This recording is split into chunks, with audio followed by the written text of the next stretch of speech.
waiting for the straggler to just admire my tie. It's a Midda tie. It's not for sale. Well, I could be persuaded.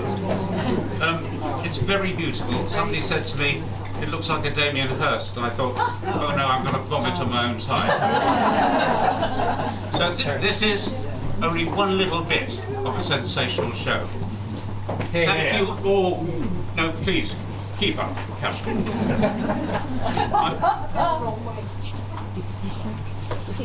We'll have a domestic later. Thank you all for coming to celebrate and join in this fantastic show. When we have a show of this importance and this beauty and this all-ranging, encompassing, sensational illustrative art, we have to think of an exhibition, and then we have to think of an opener. And usually what we do, we identify a celebrity, and we approach them and we say we may not publish the negatives if you come along. And so we've had a wonderful string of showbiz. We've had the blessed Joanna Lumley, we've had Barry Humphries, we've had John Cleese, we've had Eric Idle. My God, we've even had Michael Winner. Ian Botham, Freddie Flintoff. It's been wonderful having the celebs, but we also have to be taken seriously, so occasionally we have an academic. So we had Sir Christopher Frayling coming along to show us the beauties of artisoning. And then we had the best Turner scholar, Andrew Wilton, who talked to us about the best Turner follower, Albert Goodwin, who just happens to be my favourite. But then I thought, hang on, 45 years ago, as a collector, before I had a gallery, before I was a dealer, I bought my first Sara Midda. I bought it from Simon Bond, who was struggling a bit with his 27 million books of 101 Uses of a Dead Cat. He was doing a bit of digging, so I bought the first Sara, and I've still got it in my bedroom, Sara. It's a little man sitting on a moon. I love it very much. So those are the days when I had my collector hat on, and I understand that. So I thought, why not? We're disenfranchised. Without us, the whole of the art market would not exist. So I said, right, for the first time, we're going to have a collector, a proper collector. So we've got a collector tonight, Lady Anne Evans, who is a collector of flair and magnitude.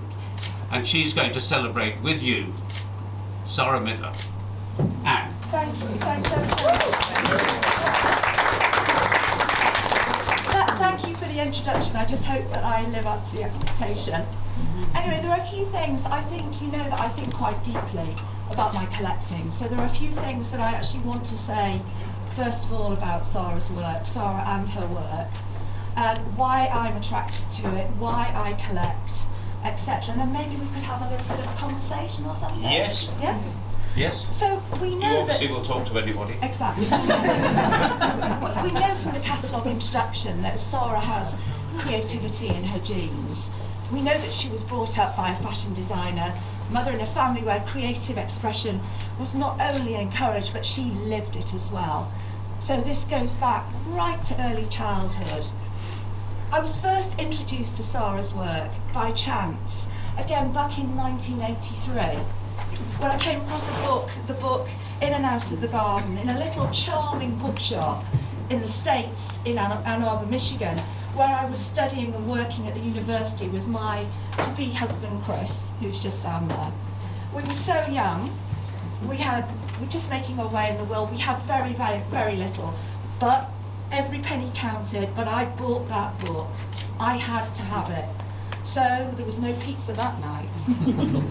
Anyway, I've been enchanted and fascinated by Sara's work ever since. So to be asked by Chris to give the opening address for Sara's private view this evening, Chris being someone who I have known for years, who has been so generous, spirited in his guidance with me, who I deeply respect, is both a privilege and a joy. Thank you, Chris. So, collecting. Nobody teaches you how to be a collector. This is what I believe. It's something that you're actually driven to do. For me, it's both instinctive and deeply considered and informed. It's become a lifelong passion that enriches both mine and my family's lives, and which has become more focused over the years. There are many different reasons why people become collectors, and all are justified. For me, I explain it in that it's like putting together a giant jigsaw puzzle, a narrative of how I see the world, what's important to me. If you want to get philosophical about it, I'm trying to make sense of questions universal to the human condition, which in my biased opinion, only art can do. To put it bluntly, I say this to people often, collecting feeds my soul. There is literally nothing, sorry Chris Emmons about this, but that beats the pleasure gained from acquiring that special piece. So Sara's work for me, Sara, is an important part of my jigsaw puzzle. I'm not sure that Sara actually knows just how good she really is. So I'm hoping that tonight puts that straight. This is her life's work that we have the privilege of seeing tonight, and perhaps even acquiring and taking home. Illustration is describing through images. Sara takes this to a whole new level. She's an artist, she's a storyteller, she's a designer working within defined spaces, because that's what works in print, and she has to work to that. There are so many layers to her work. That's what I instinctively recognised as that young woman in 1983. But at that point in time, I didn't quite understand the significance. So for me, Sara, you create poetry in watercolour. Her work is lyrical. She constructs musicality through paint, creating rhythm and movement through her images. Technically, watercolour can be a shapeshifter. It's difficult to control on the page. It can have a life of its own, but her handling of that medium is exceptional. It's delicate, it's precise, it's intense, it's masterful. Balanced adjectives that can be applied to all aspects of her work. So coming back to the musicality, and I think this is important, her exquisite calligraphy, which you've all seen, tumbles across the page like notes from a piano keyboard. Her delicious, almost ethereal text carries meaning in words, but also the letters and words themselves become objects and part of the overall design.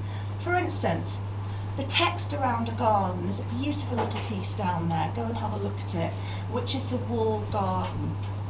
Becomes the bricks in the garden wall. Letters and words tumbling across a page become leaves scattered in the wind. There is nothing accidental about her work. She works in a studio on her own, working out the ideas. I can imagine sometimes how difficult it is until absolutely she's satisfied with what she's produced. Every millimetre of space is thought through.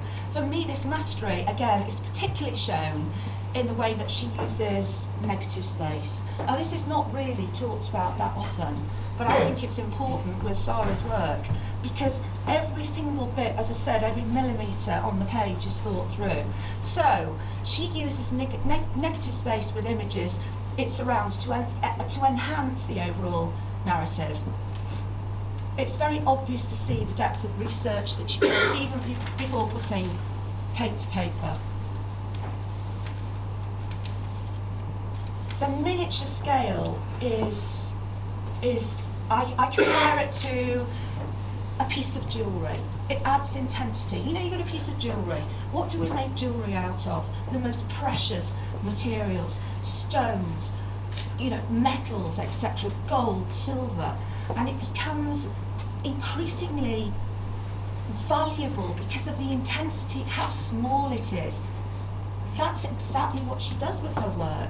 And it's so nice actually to see the magnifying glasses that you put so that you can really get involved in it. Okay, so finally the collaboration with Mitsukoshi I think is a perfect synergy. That was very clever of you.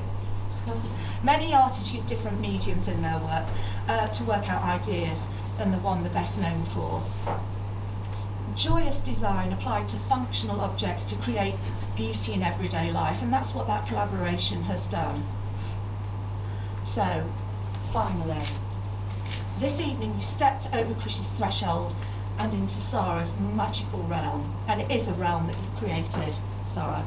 A world of echoes of never-ending summers, memories, nostalgia, of the synergy of man with nature to the extent that man sometimes is transformed into nature. A sense of past traditions, meaning that anchors all of us, and reminds us that the relentless pursuit of the next goal robs us of true connection and beauty. The bounty and joy of the earth, the joy and beauty of Sara's work. Enjoy collecting. Enjoy this evening. Thank you.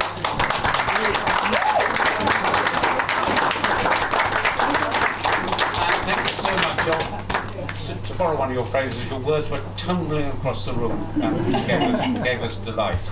I'm going to just have a little chat with you, because not often I get to chat to a fellow collector, because when you admit to it, and we both seem to have an advanced form of the disease, people tiptoe and find an excuse to do something else. I'm still a collector, but I had to stop because as soon as I started dealing, my accountant said, and this country has got a great tradition of being a killjoy, which we see in the present government. My accountant said, you mustn't collect anymore because you buy at a certain level and the Inland Revenue will come along and say, how much is that really? And they want to charge on the difference. So I do sort of pose as a collector, but my collecting had to stop in the mid-80s. But I've hung on to it all. That's part of it, isn't it? It's hoarding it and having it and knowing that it sometimes was really difficult to buy. I love the story of when you were in Pecunias. Are you still a bit short, are you? Just saying, when you used to work hard. When you had no money and then you bought something and it really hurt, didn't it? Well, yes, but the pleasure that actually the acquisition totally made up for it. Totally. I mean, the beauty of what Chris is doing now is that he is surrounded by all of these incredible things going through his hands, and he can help guide people as well, so that, you know, whenever you stand in front of particularly a work on paper or painting or whatever, you get an immediate emotional response. And as a collector, that is so important to trust those instincts and go with it. There is a reason why you like it, why you relate to it. It's part of your life's journey. And that's what collecting is, you know. I just see this going on. Unfortunately, Chris is just shaking his head here. Really, for the rest of our lives, you know. So. The impecunious bit of it, I was just looking around. We're not known as the cheapest around, and the pain in my clients' faces was suddenly very apparent. And I think that's a good thing, because you'll remember the picture you bought for me all the more vitally. Because every time I walk into my living room, I look at a big Goodwin on the wall of Benares, 1917. It still catches my breath when I look at it in the right light. When I was a houseman, I was earning £1,326 a year.